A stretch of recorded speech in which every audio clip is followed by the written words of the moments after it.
नाज़रीन, आज हम एक निहायत कदीम और दिलचस्प सवाल पर गुफ्तगू करने जा रहे हैं। ये वो सवाल है जो सदियों से इंसान के जहन में गर्दिश करता आ रहा है। आखिर हजरत आदम अलैहिस्सलाम की आमद से पहले इस जमीन पर क्या था? इस दुनिया में कौन सी मखलूकात आबाद थी?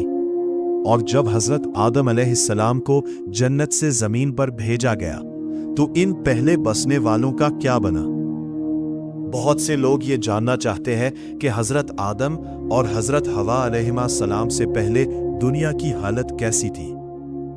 ये जमीन किन मराहिल से गुजरकर वजूद में आई और इंसान की तख्लीक से पहले इस दुनिया में क्या कुछ मौजूद था। इसी मौजू के साथ कई सवालात भी जन्म लेते हैं। क्या हजरत आदम अलैहिस्सलाम से पहले कोई नबी दुनिया में तशरीफ लाए थे? हजरत आदम अलैहिस्सलाम को जन्नत से जमीन के किस मकाम पर उतारा गया? इनकी तख्लीक मट्टी से क्यों की गई और वो मट्टी कहां से लाई गई थी? जमीन पर आने के बाद हजरत आदम अलैहिस्सलाम ने जिंदगी कैसे गुजारी? जन्नत से रुखसत होते वक्त इनके पास क्या चीजें थीं? और आखिरकार इनकी वफात कब और किस अंदाज में हुई? नाज़रीन, सबसे पहले ये समझना जरूरी है कि इस मौजू पर मुख्तलिफ आरा पाई जाती हैं।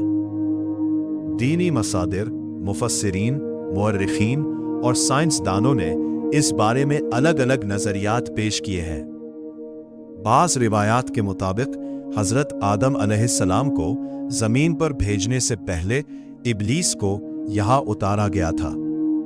वाकया कुछ इस तरह बयान किया जाता है कि जब हजरत आदम अलैहिस्सलाम को पैदा किया गया तो उन्हें जन्नत में रखा गया।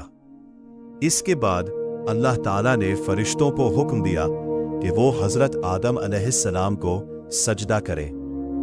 तमाम फरिश्तों ने फौरन इस हुक्म की तामील की, मगर इब्लीस ने तकब्बुर की वजह से सजदा करने से इनकार कर दिया।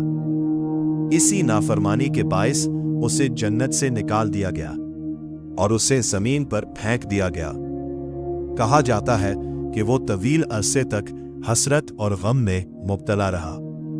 बाद में इसने अल्लाह ताला से क़यामत तक मोहलत मांगी ताकि वो औलाद आदम को गुमराह करने की कोशिश कर सके।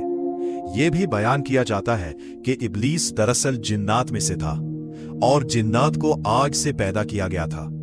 इसी वजह से बहुत से उलमा का ख्याल है कि हजरत आदम अलैहिस्सलाम से पहले जमीन पर जिन्नात आबाद थे।